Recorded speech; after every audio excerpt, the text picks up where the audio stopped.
চুয়াডাঙ্গায় কয়েক সপ্তাহ ধরে ৪ থেকে ৫ ডিগ্রি তাপমাত্রা কমছে। ডিসেম্বরে এ জেলার তাপমাত্রা নেমে গেছে ১৫ ডিগ্রির নিচে। এতে করে চুয়াডাঙ্গা সদর হাসপাতালে বেড়েছে শীতজনিত রোগে আক্রান্ত রোগীর সংখ্যা।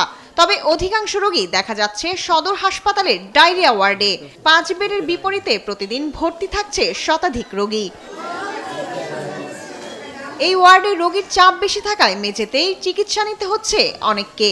চলতি ডিসেম্বরে চুয়াডাঙ্গা সদর হাসপাতাল থেকে ডায়রিয়া আক্রান্ত প্রায় ২,০০০ রোগী চিকিৎসা নিয়েছেন। এখনো ডাক্তারে আসেনি, আমার বাচ্চাটা কি পাবি না এখনো বলতে পারছি না, কিন্তু পাতলা পায়খানা কমেনি, কিছুতেই কমে। হঠাৎ ডায়রিয়া হয়, অনেক কবার পায়খানা হয় এবং বমিও করে, আর অনেক কান্না করছিল, তাই সকালবেলা সদর হাসপাতালে নিয়ে এসে ভর্তি করালাম। আক্রান্ত রোগীদের অধিকাংশই শিশু ও বৃদ্ধ। সুচিকিৎসা পাওয়ার আশায় তারা ভর্তি হয়েছে সদর হাসপাতালে। এখানে কোনো বেড নাই।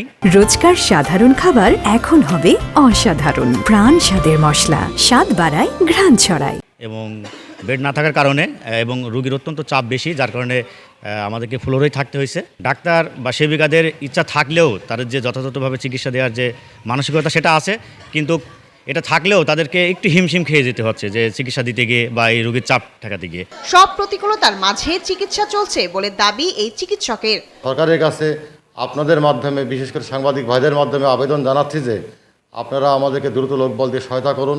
আমাদের চুয়াডাঙ্গা জেলাবাসীকে আরও ভালো উন্নত সেবা দানের আমাদেরকে সহযোগিতা করুন। আমরা চাহিদা বারংবার প্রেরণ করি, বারংবার সরকার থেকে বলা হয় যে আপনাদের চাহিদা আমরা পেয়েছি, আমরা চেষ্টা করব। আমরা আশায় আছি হয়তো সরকার অচিরে এই সমাধান করবেন। দ্রুত জনবল বাড়িয়ে রোগীদের সুচিকিৎসা নিশ্চিত করবে হাসপাতাল কর্তৃপক্ষ, এমনটাই প্রত্যাশা রোগী ও স্বজনদের।